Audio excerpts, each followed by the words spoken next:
अचानक क्यों भड़क उठे रामगोपाल यादव?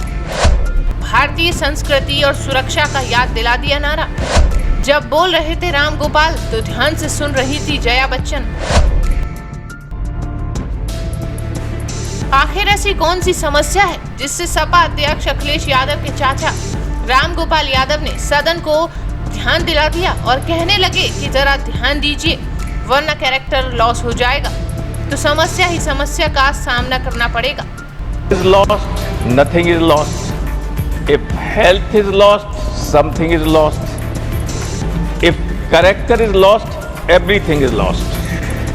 दरअसल सांसद रामगोपाल यादव ने राज्यसभा में शून्यकाल के दौरान सभी का ध्यान अपनी ओर आकर्षित करते हुए एक बेहद बड़ा मुद्दा उठा दिया। वो मुद्दा है आज की दुनिया में बेहद ट्रेंड होता हुआ, जिसके बिना मानो आज की पीढ़ी का तो जीवन ही संभव नहीं है।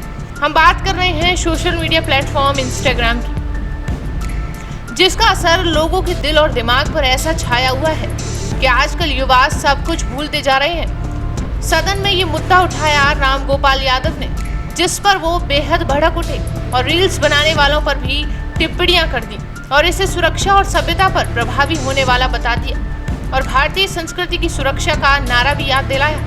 वहीं यादव ने सरकार से इसे रोकने के लिए भी ठोस कदम उठाने की मांग की है। आगे उन्होंने कहा कि आजकल रील्स की वजह से युवा बर्बाद हो रहे हैं। ये इतना बलगर है कि इसे कोई देखे तो उसकी नजरें शर्म से झुक जाती हैं। आगे उन्होंने क्या कुछ कहा, आइए सुनते हैं।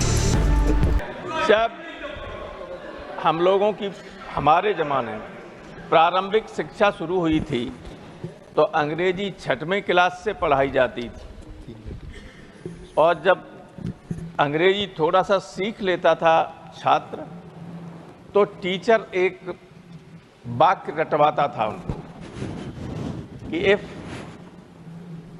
Wealth is lost nothing is lost, if health is lost something is lost, if character is lost everything is lost.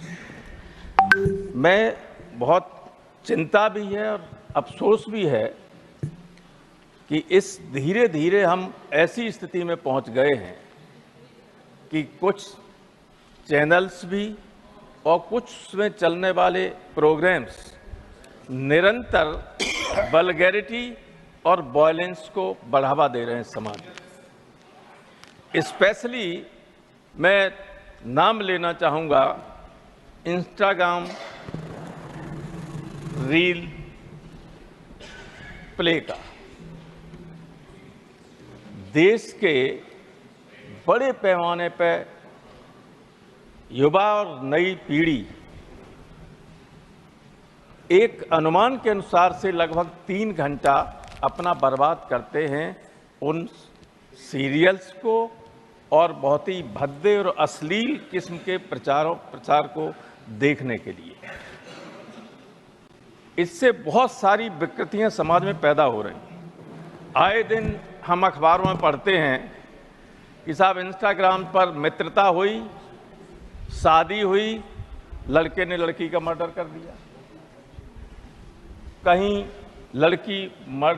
लड़के का सारा सामान चुरा के चली गई। रोज घटनाएं होती और हम लोगों के ऐसे परिवार रहे हैं जहाँ दिन में एक बार सारे परिवार में माँ बाप बेटे बहन भाई बच्चे सब साथ बैठ लेते थे। अब तो सब फोन में उलझे रहते हैं। तो जो एफिनिटी है, जो बॉन्ड हैं, रिलेशंस के, मित्रता के संबंध हैं, उनमें भी धीरे धीरे कमी आने लगी। निरंतर हम लोगों को सूचनाएं मिलती रहती हैं समाचार पत्रों के द्वारा और हमारे आस पड़ोस में भी घटनाएं घटती रहती हैं कि कहाँ बेटे ने बाप को मार दिया, क्योंकि वो जो प्रेम होना चाहिए वो प्रेम धीरे धीरे खत्म हो रहा है। जो आपस में बैठ के रोज अपनी बातें करते थे, साथ खाना खाते थे, वो नहीं है। जो उस वक्त होता है तब फोन में लगे होते हैं। और ये जो ऑनलाइन एजुकेशन और शुरू हो गई है, ये स्मार्टफोन्स ने बच्चों तक ये सारी चीजें, सारी गंदगी पहुंचाने का काम किया है। नतीजा ये हुआ है तो जो 1 मिनट हमारी पहले से चली गई। हाँ, वो समय हमने दिया। नतीजा ये हुआ है जी कि जो न्यूज, मैंने एक बार आप ही चेयर पर थे, बहुत पहले हाउस में कहा था कि जब भी किसी समाज में न्यूडिटी और एल्कोहलिज्म बढ़ जाता है तो कई सभ्यताएं इससे नष्ट हो गई, और वो स्थिति हम देख रहे हैं कि बढ़ती चली जा रही है। सब समय दे दिया। ऐसे ऐसे आर्नल्ड टॉयनबी का मैंने कोट किया जी, था। जी, ऐसे ऐसे ऐसे वस्त्र लोग पहनते हैं कि नजर छिप जाती है उस Thank तरफ you. चेहरा करने से। Thank you. इसलिए गवर्नमेंट से मैं महत्वपूर्ण कहना मुद्दा है। चाहूंगा, Thank you. गवर्नमेंट से मैं कहना चाहूंगा थैंक यू। कि आपने जनसंघ के जमाने से मैं सुनता आया कि भारतीय Please, संस्कृति please. को सुरक्षित रखने के डॉक्टर लिए John Brittas, doctor John Brittas, thank you.